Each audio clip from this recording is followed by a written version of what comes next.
কল্পনা করুন একটি ছোট্ট দ্বীপরাষ্ট্র কীভাবে বিশ্বের দ্বিতীয় বৃহত্তম অর্থনীতিকে বদলে দিয়েছে। চীনের এই বিশাল পরিবর্তনের পেছনে সিঙ্গাপুরের প্রাক্তন প্রধানমন্ত্রী লি কুয়ান ইউ এর অনেক বড় অবদান আছে। 1978 সালের একটি সাধারণ ভ্রমণ যা ইতিহাস বদলে দিয়েছে। আজকের ভিডিওতে জানব কিভাবে ড্যান জিওপিংয়ের সিঙ্গাপুর সফর চীনকে মুক্তবাজার অর্থনীতির পথ দেখিয়েছে এবং শেনঝেনকে বিশ্বের টেক হাব বানিয়েছে। চলুন শুরু করি।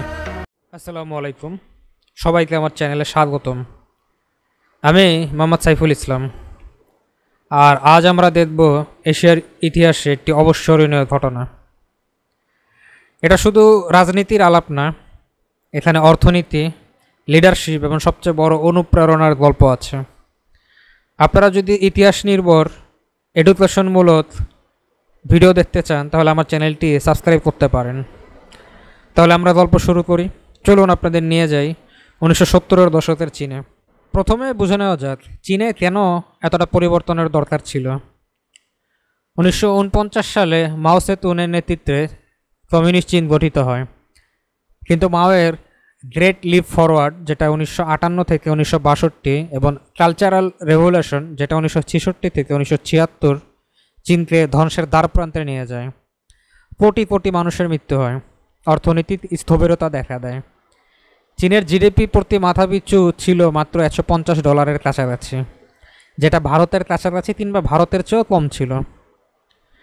বাজার বন্ধ, ব্যক্তিগত সম্পত্তি নিষিদ্ধ, সব কিছুই ছিল রাষ্ট্রের হাতে, একদম কমিউনিস্ট সরকার যেটাকে বলে। 1976 সালে মাওয়ের মৃত্যুর পর চীনের নতুন নেতা হন ড্যান জিওপিং। ড্যান ছিলেন একজন প্র্যাগমেটিক লিডার। তিনি বিশ্বাস করতেন কালো বিড়াল বা সাদা বিড়াল যেটাই হোক সেটা ইঁদুর ধরলেই হলো, অর্থাৎ ফলাফলই মূল। কিন্তু কিভাবে তিনি পরিবর্তন আনবেন, এখানেই আসে সিঙ্গাপুরের ভূমিকা। সিঙ্গাপুর ছোট্ট একটা দেশ, 1965 সাল থেকে লি কুয়ান ইউয়ের নেতৃত্বে অসাধারণ উন্নয়ন দেখিয়েছে। মুক্ত বাজারের সাথে শক্তিশালী সরকারি নিয়ন্ত্রণ, পরিষ্কার শাসন এবং বিদেশি বিনিয়োগ, এগুলোই চীনের জন্য আদর্শ মডেল ছিল। লি কুয়ান ইউ বলতেন, আমরা কমিউনিজমের নামে রাখলাম কিন্তু ক্যাপিটালিজমের সুবিধা নিলাম। ড্যান এই মডেল দেখার জন্যই সিঙ্গাপুর যান। এবার আসল গল্পের মূল অংশে আসে। 1978 সালের নভেম্বর মাস, ড্যান জিওপিং ও তার 36 জনের ডেলিগেশন টিম এশিয়ার দেশগুলো ভ্রমণে বের হয়। তারা থাইল্যান্ড, মালয়েশিয়া এবং সিঙ্গাপুর ভ্রমণে আসেন। তাদের উদ্দেশ্য ছিল এশিয়ার দেশগুলোর সমর্থন নেওয়া এবং তাদের থেকে আধুনিকতা সম্পর্কে আইডিয়া নেওয়া। 12 নভেম্বর ড্যান সিঙ্গাপুরের এয়ারপোর্টে ল্যান্ড করেন। তাকে রিসিভ করেন সিঙ্গাপুরের প্রধানমন্ত্রী লি কুয়ান ইউ এবং তার ক্যাবিনেট সদস্যরা। পরের কয়েকদিন লি ড্যানকে সিঙ্গাপুরের জাদু দেখান, পরিষ্কার রাস্তা, সবুজতা এবং সুলভ মূল্যের এইচডিবি হাউজিং এবং ব্যস্ত মার্কেট, যেখানে মুক্ত বাজার অর্থনীতির ফুল সুইং চলছে। লি বলেন, আমরা বিদেশি কোম্পানিগুলোকে আমন্ত্রণ জানিয়েছি, ট্যাক্স ছাড় দিয়েছি এবং শ্রমিকদের প্রশিক্ষণ দিয়েছি। ড্যান অবাক। তিনি বলেন, সিঙ্গাপুরের এই মডেল চীনের জন্য পারফেক্ট।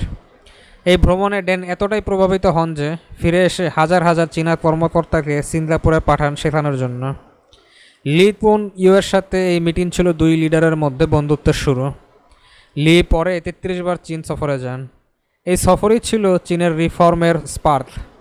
এবার দেখি এই ভ্রমণের ফলাফল কি হলো। 1979 সালের জানুয়ারিতে চীনের থার্ড প্ল্যানিং সেশনে ড্যান রিফর্মের ঘোষণা করেন। রিফর্ম অ্যান্ড ওপেনিং আপ মানে সংশোধন করো এবং সবার জন্য উন্মুক্ত করো। এবং প্রথম টেস্ট হলো 1980 সালের শেনঝেন। হংকং সীমান্তের সাথে ছোট্ট একটা মাছ ধরার গ্রামকে তিনি বানান স্পেশাল ইকোনমিক জোন। সিঙ্গাপুরের মতোই বিদেশি বিনিয়োগের জন্য ট্যাক্স ছাড়, মুক্তবাজার নিয়ম এবং স্টেট লেড ডেভেলপমেন্ট। শুরুতেই শেনঝেন ছিল মাত্র 30,000 জনসংখ্যার গ্রাম, কিন্তু 1980-র দশকে এটা বিস্ফোরণভাবে বেড়ে ওঠে। আর শেনঝেনের জনসংখ্যা প্রায় 1,20,00,000-এর মতো, জিডিপি প্রায় $400 বিলিয়ন। এটাকে চীনের টেক হাব বলা হয়, যেখানে হুয়াওয়ে, ড্রোন, ইভি কারের কেন্দ্র করা হয়েছে।